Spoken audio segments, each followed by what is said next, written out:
Hushamadi, Vitami, Halan Bika. Welcome to another how-to guide brought to you by Netangel. In this episode, we're going to walk you through how to enable subtitles in your desired language within YouTube on your personal computer. Firstly, you want to select the settings icon located in the bottom right-hand corner of the video window. Now select subtitles/CC.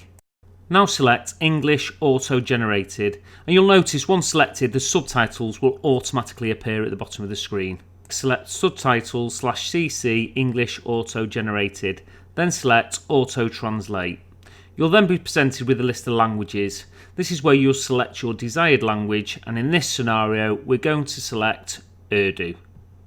And once selected, you'll see that the subtitles will automatically change to the Urdu language. So we'll go through them steps again, but this time we'll select a different language. So select Settings, Subtitle CC English Auto Generate, Auto Translate, then select your desired language. So in this scenario we're going to select Polish, and then once again you'll see that the subtitles will automatically change to Polish. So within a matter of seconds you could be watching our YouTube videos in your desired language. Thank you for watching. Subscribe to our YouTube channel for more parental how-to guides, or leave a comment on what you would like to see guidance on, and we'll see what we can do. Netangel, designed for parents by parents.